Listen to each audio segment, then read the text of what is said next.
Mabrouk. Une femme battue qui fuit, obligée de quitter la maison, parfois avec les enfants. Dans l'immense majorité des cas, c'est ainsi que ça se passe aujourd'hui en France pour les femmes victimes de violences de la part de leur conjoint. Le Grenelle des violences conjugales se poursuit. Et ce matin, témoignage exclusif et reportage exceptionnel dans une structure très rare, trop rare diront certains. Bonjour Arthur Mbaché. Cette Bonjour, structure Sonia. accueille non pas les victimes, mais les auteurs de violences conjugales, des hommes hébergés pour permettre aux femmes et aux enfants de rester à la maison. Ces lieux, il n'en existe qu'une poignée en France. C'est l'enquête de la matinale. Arthur, on va d'abord écouter Alexandre, que vous avez rencontré il y a 3 mois. Il a violenté sa femme. Ce n'est pas la première fois. Madame m'avait mis dehors parce que j'avais pas payé le loyer. Moi, j'ai pas apprécié. Donc j'ai poussé la porte et je me suis un peu énervé. Je lui ai mis un coup de poing. C'est un seul coup? Un seul coup, oui et non, parce qu'il y a les paroles aussi. Je regrette et c'est vrai que j'étais un peu trop loin. Donc aujourd'hui, je fais un travail. Et on va pas dire que j'ai déballé toute ma vie, mais j'ai déballé une grosse partie de ma vie. Par exemple, les violences conjugales qu'il y a eu au sein de ma maman et mon beau-papa quand j'étais petit.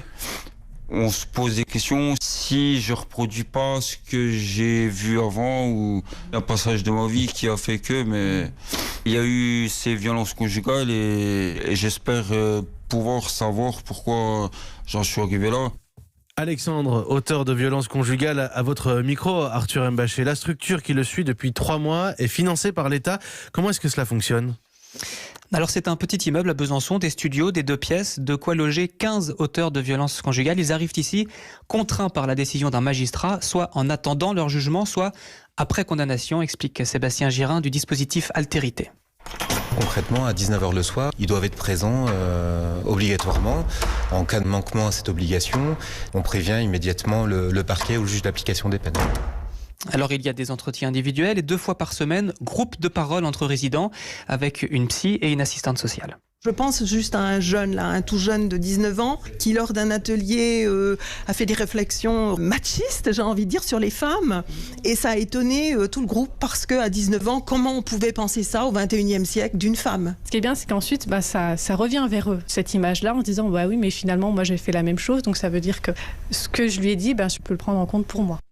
Le parquet de Besançon suisse qui se passe ici de près, le procureur Étienne Manteau.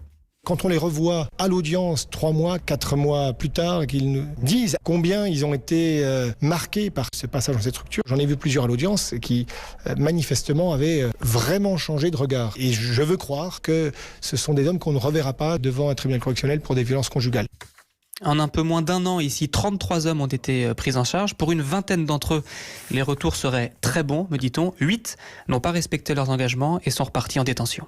Merci. Et on le dit en chœur, Arthur Mbaché, c'était l'enquête du 8h, mais ça mérite 2 merci pour ce reportage exceptionnel.